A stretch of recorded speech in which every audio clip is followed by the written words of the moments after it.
abençoe sua vida. Querido, estou aqui para liberar mais um vídeo para edificação da tua fé. Coisas inseparáveis. Você já pensou sobre coisas que são inseparáveis? Pois é, o que vem à tua mente quando a gente fala de coisas inseparáveis? É como pensar em feijão e arroz, são coisas inseparáveis. Sol e a praia, o calor e a praia, são coisas inseparáveis. Você e seu cônjuge, né? Talvez você esteja pensando, ou até aproveite e diga isso para o teu cônjuge. Eu não sei o que seria de mim sem você, não conseguiria viver sem você. Tá uma coisa aqui que veio à minha mente, é Sandy Júnior. Lembra desses cantores, né, que são irmãos, a Sandy e o Júnior? Eu achava até que era um nome só. No início da carreira deles eu chamava Sandy Júnior, como se fosse um nome único, de tanto que era na verdade um conjunto, né, uma dupla inseparável. Então, e na palavra de Deus? Na palavra de Deus nós podemos pensar sobre a aliança com Deus, que é algo inseparável. Louvor e oração são coisas inseparáveis. O culto e a palavra de Deus, né? A igreja e a mensagem, tem coisas, a igreja de Cristo, tem coisas que são inseparáveis. Não tem como a gente usar uma só e dispensar a outra. Por que eu estou te falando isso? Porque é justamente sobre a palavra do Espírito que eu quero falar com você. É sobre a palavra de Deus que eu quero estar compartilhando com você. Porque em Efésios capítulo 6, no verso 17, Paulo fala também para a gente receber a palavra do Espírito, né? A espada do Espírito, que é a palavra de Deus. Paulo vai dizer que a espada do soldado romano é comparada à espada do Espírito, que é a palavra de Deus. Então, Paulo vai afirmar que a palavra de Deus é a palavra do Espírito. Isso é muito importante. É muito importante você ter esse entendimento, porque não tem como a gente entender a palavra de Deus desassociando a ação do Espírito Santo. Na verdade, é o Espírito Santo que usa a palavra de Deus para nossa vantagem, para o nosso progresso e para as nossas vitórias. Para você vencer, não basta você ter a Bíblia nas mãos, é preciso você ter o Espírito Santo. E aí é importante eu citar para você que em Efésios, capítulo 1, verso 18, é um texto muito poderoso, diz assim: tendo iluminado os olhos do vosso coração, para que saibais qual seja a esperança da sua vocação e quais as riquezas da glória da sua herança nos santos. Paulo, quando escreve aos Efésios, a primeira coisa que Paulo faz no capítulo 1 é orar por eles. E nessa oração, Paulo retrata de que o coração deles, o entendimento espiritual, o centro do entendimento espiritual dos Efésios fosse iluminados pelo Espírito Santo, para que eles entendessem e discernissem a esperança da vocação, do chamado que Deus tinha para a vida deles e receber a herança que Deus havia preparado para todos aqueles que criam, né, entregavam suas vidas ao senhorio de Cristo. Então não tem como você ter a palavra de Deus se você não ter a ação do Espírito Santo nela. É por isso que a gente sempre diz que quando você for ler a Bíblia, você precisa orar, né? Quando você for ler a Bíblia, fica aqui a minha sugestão, você deve pedir ao Espírito Santo para iluminar o teu entendimento, o teu coração, para você receber a revelação, a palavra rema, não a palavra escrita ou a palavra falada, mas rema é revelação no hebraico, é a palavra revelada, é a palavra de Deus, porque até um ateu pode ler a Bíblia, até um ateu pode aprender a Bíblia. Ele tem o livro, ele tem a escrita, ele tem a letra, mas ele não tem o espírito.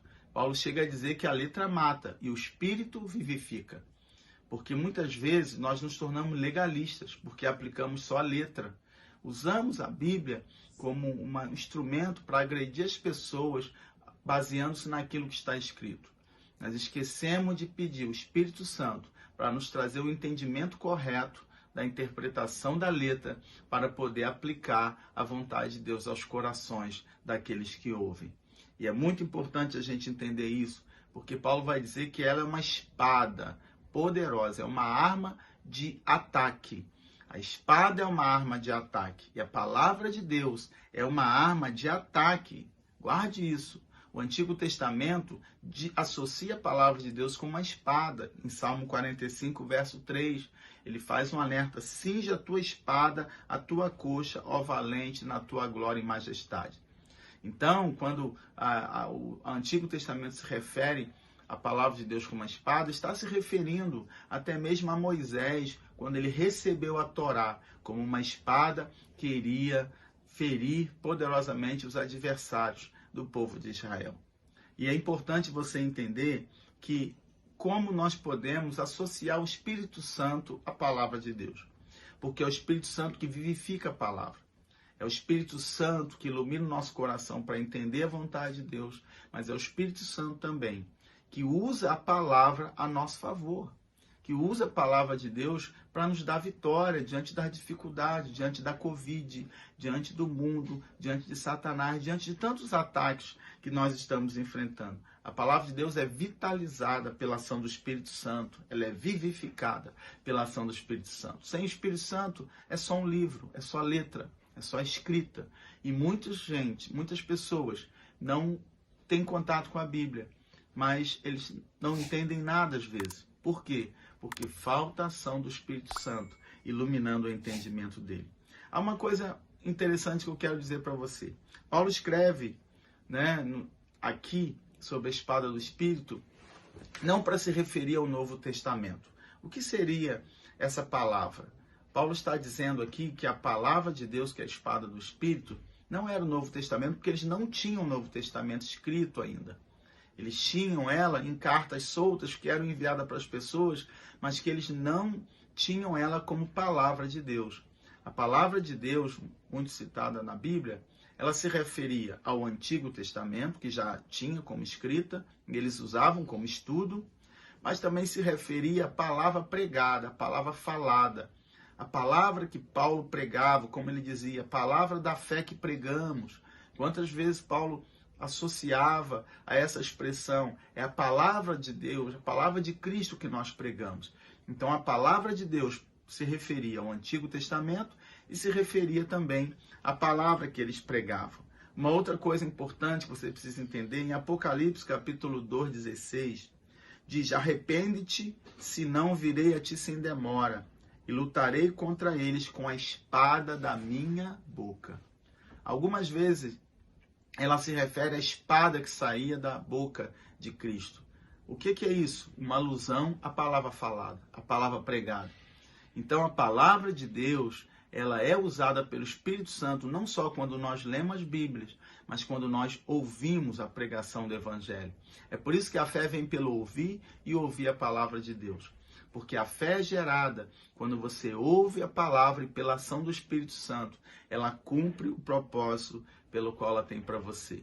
Paulo também diz que essa palavra é a espada de dois gumes. O que é a espada de dois gumes? Nada mais é do que a palavra escrita e a palavra falada. Ela corta dos dois lados. Ela corta quando você lê, mas ela corta também quando você ouve a pregação do Evangelho. Isso é uma coisa tremenda, uma coisa linda. É isso que nos diferencia como cristão. Não é uma religião, é uma ação sobrenatural. É uma ação do Espírito que usa um livro. Se você olhar para a Bíblia, é só um livro, é só letras.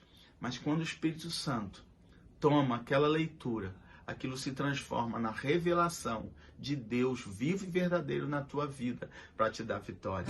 A minha oração hoje é que Deus use a palavra dele, seja aqui nesse vídeo, nessas palavras que eu tenho ministrado, para te dar uma arma de ataque. Para quando o diabo vier por um caminho, ele fuja por 7. Para quando ele se levantar contra você, ele caia.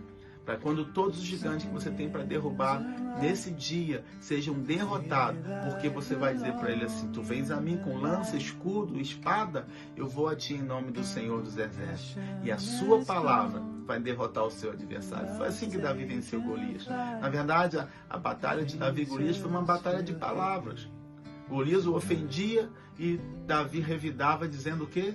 Eu vou te derrotar porque o Senhor dos Exércitos vai te entregar nas minhas mãos. E através da palavra de Deus proclamada, ele foi vitorioso. Proclame a palavra de Deus. Diga, se Deus é por nós, quem será contra nós? Aquele que está do nosso lado é maior do que aquele que está no mundo. Aquele que está em nós é muito maior. Diga, querido, eu sou mais do que vencedor por aquele que nos amou. Não é a palavra do pastor Daniel, nem são as suas palavras. É a palavra de Deus. É a palavra da fé que pregamos. Quando proclamamos essa palavra, ela se torna uma espada de ataque. E ela derrota o Covid, o diabo, ou qualquer inimigo que se levanta contra ti e te dá vitória. Amém?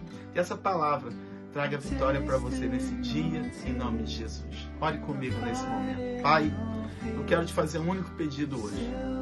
Eu te peço que essa palavra seja rema, revelação de Deus, no ouvido e nos olhos daqueles que vão assistir. Que essa palavra traga vida, traga vitória. Que essa palavra derrube todo adversário. Covid-19, crise, desemprego, falta de dinheiro, problemas conjugais, problema com os filhos, vícios. Que essa palavra da fé que nós pregamos leve o teu povo a viver uma vida abundante e vitoriosa na presença do Senhor. Muito obrigado, Pai, por mais essa palavra. Abençoa o teu povo, que o teu povo seja iluminado para entender a tua vontade através da tua palavra. É assim que nós oramos, pedindo leitos vazios, pessoas curadas e mais gente vacinadas e imunizadas para a glória do Senhor. Em nome de Jesus. Amém e amém. Amém? Deus te abençoe. Até a próxima palavra. Em nome de Jesus. Graça e paz.